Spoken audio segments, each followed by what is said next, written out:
Crushing is not prejudice. It comes to every person's life. We all experience seasons of death and desperation. Dreams dashed, relationships crumble, businesses fall. It seems like you're going to die.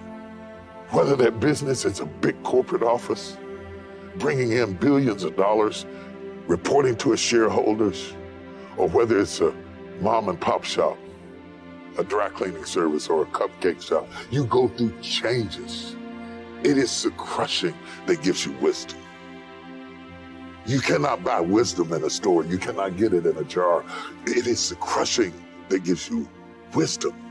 That God has a watch and it never loses time. And he knows exactly when to raise you and exactly when to bring you out. And when the stage is set and the time is right, nobody can hold you down when God gets ready to raise you up. But the problem with the seed is that it can't think. So it doesn't understand the suffering, and it doesn't understand the pain, and it can't hear me. And sometimes the hardest part about being a preacher is that you want so much for the people to get it, and sometimes the people who need it the most, they really don't really hear you. That you're on course when you're off course. That you're planted when you thought you were buried. That the only way up is to go down. That everything in the kingdom is backwards.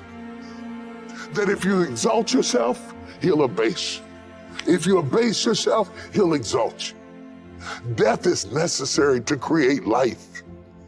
Jesus says, I come that you might have life, and then dies. Because the cost of life was death. That right now, those of you that are watching and those of you that are listening at me may be going through something that seems unbearable and painful and personal and difficult to articulate to anybody else, because pain is always personal. Sometimes it is necessary in order to cultivate in the vineyard. You have to disrupt the soil. You have to turn it over. You have to disrupt everything around it. You have to pull some weeds sometimes. You got to uproot some plants. You have to cause this evil in order to get where you want to go. And it's messy and it's dirty and it's not right, but it's necessary. And we feel pain. And sometimes it's pain we don't even have anybody to talk to about. Private, secret pain, pain locked up behind your lips, pain behind your makeup, pain behind your nice clothes. Sometimes you dress up to hide so nobody can see how deep down inside you're hurting. Intimacy is intimacy, and yet nobody sees into me. And so I paint this face of who you think I am and smile the way you want me to smile, and I perform for you. And that's the only reason I get tired of you. Because I yearn to take the mask off and be who I really am and say I am confused and I am hurting and I am suffering, and this crushing feels like death. The death of my ideas is the birthing place of his purpose.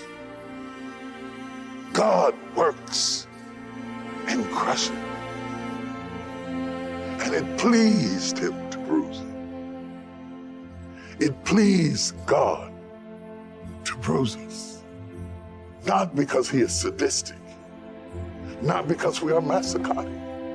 It pleases him to bruise us because he knows that the end result will put us in a state where we can no longer ferment, where we can handle a setback, a disappointment, where we can handle a hurt. See, wine doesn't spoil.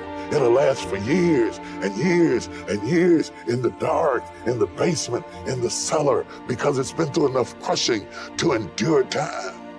If God is inside of you, all crushing will do is push him out. And might I add this final remark, if Satan were smart, he would never push. You don't know what God is making while you're aching. You don't know what God is making while you're aching. You don't know what God is making while you're crying. You don't know what God is making while you're lonely. You don't know what God is making while you're suffering. But I declare unto you, he is making something.